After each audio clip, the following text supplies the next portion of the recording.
core connection breathing. And I'm gonna try really hard not to bounce on this stability ball because that's all I wanna do when I am on one. Okay, so if you don't have a stability ball, you can just have a seat on whatever you have available. I do want you on the end though, so that you have your feet firmly planted and this nice 90-degree angle in your from your knees to your hips. So core connection breathing, why is it important? When we breathe, it's directly related to the intra-abdominal pressure that we create through our core system. So through our torso, through those deep core muscle groups. And being able to manage that pressure properly is going to get you the best core connection, the best, you'll be moving your body as efficiently as possible instead of possibly creating other problems in your body. So this is not to scare, it's just so that you're aware. So if you don't have proper intra-abdominal pressure, you could create things like hernias or diastases recti, but that's extreme. So this is just for you to be aware of what you want to happen. So our breathing and our core are directly related. So as we inhale, our diaphragm and our pelvic floor lower down. Our pelvic floor has the chance to relax here, so hopefully that's happening with you. And then as you exhale, your diaphragm comes back up and your pelvic floor rises back up as well. And that's when you have the opportunity to contract those muscles, or when you want to contract those muscles. Your pelvic floor is directly related to your whole core system, so it's a part of it. Our core muscles that we're going to be focusing on, as you can tell already, are your pelvic floor, and then we're going to talk about your transverse abdominis, so those muscles wrap from the back of your body to the front. Your core muscle groups are the ones that are closest to your spine, so they're not just in the front. We think about that a lot, but it also makes up these, it's called your multifidus, and these muscles run up and down your spine. Am I missing anything? So, you know, when you do something like a crunch, you're working the superficial layer of your abdomen, your rectus abdominis. You can absolutely turn it into a core exercise, which is what you really want to be doing, which is why Pilates is kind of awesome for you if you've never experienced it, but for you to have a better idea about how to do that. But your core is what you're going to really contract and brace as you're doing your exercises, and that's going to keep your back and your posture nice and healthy and strong. So here we go.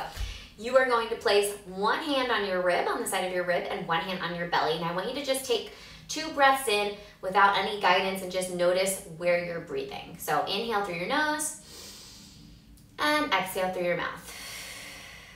Inhale through your nose and exhale through your mouth. So maybe you notice that you're getting some chest rising and breathing, some abdominal breathing.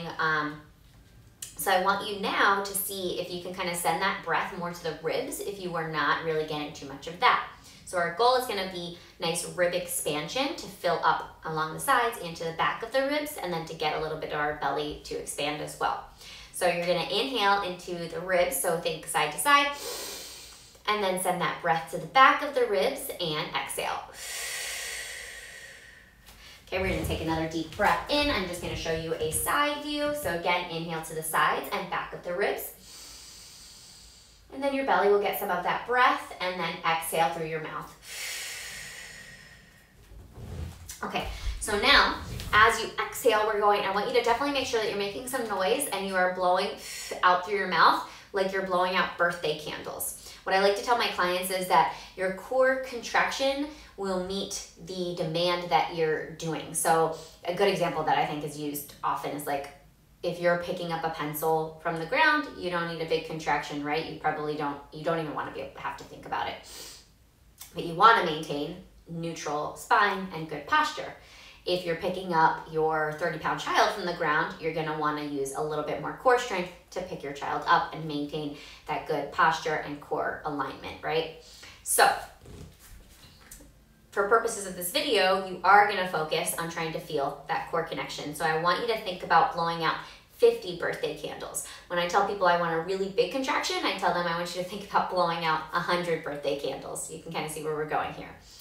So on your exhale, you are going to think about giving yourself a nice hug. I don't know if I mentioned it already, talking a lot here, but you Your core muscle groups are often referred to as feeling like a corset in your torso, so you can think of it like that because they pull you inwards. I like to think about, like I just mentioned, a hug through your core, or I often cue my clients to draw their ribs in on the exhale. So I want you to inhale through your ribs. Exhale, think about giving yourself a nice hug. And hopefully you can see my ribs pull in and my abdominals stay flat and maybe draw together. Maybe you can see that. Now we're gonna add in thinking a little bit more about the rising of the pelvic floor, and the cue I like for this is a zipper from your pubic bone to your belly button. So if you think about putting on a tight pair of pants, hopefully you feel like, okay, I just pulled these muscles up and in, and that's exactly what we wanna do, and it will work with the drawing inwards of your transverse abdominis. So let's take one more breath in this position. Inhale into your nose, fill the ribs on your belly. Exhale, zipper up through your lower abdominals. So from your pubic bone to your belly button, pull the rib cage in nice and tight. All right, we're gonna take this down to the floor, and you're just gonna come down in a neutral spine position. So neutral spine just means your ribs and hips are in alignment, okay? You're not in this big arch through your back, and you're not flattening out your back. The only caveat to this is if you do have back pain, you can come into this more flat back position, okay? So that's always there for you. But to find your neutral spine, you're just going along with that natural curve of your spine here, okay? And then I want you to think about a neutral pelvis. So you're gonna place the heels of your hands on your hip bones and bring your fingertips down to your pubic bone to form a triangle with your hands. And just look up and you can see, okay, if you have a nice flat lower abdomen here, you could rest a tray on your hips and not spill any hot cups of coffee on yourself. So once you find that neutral spine position, same breathing here, okay? One hand on your rib, one hand on your belly. Inhale into the sides of the ribs. Now you have the floor for good feedback into the back of the rib cage if you felt like you weren't feeling that before. So see if you can push those muscles down into the floor there. And then exhale, think about that zipper, putting on a tight pair of pants, and pulling the rib cage in and together. Give your body and torso a nice hug. Let's take 2 more breaths. Inhale through your nose. Expansion. Exhale through your mouth. Blow out those 50 birthday candles. Contraction. One more time. Inhale. And exhale, zipper from your pubic bone to your belly button. Knit that rib cage together, and there you have it. So this sometimes can take a lot of practice. Hopefully that helped to clear up any confusion that you may have about a core connection breath, and I'll see you guys next time.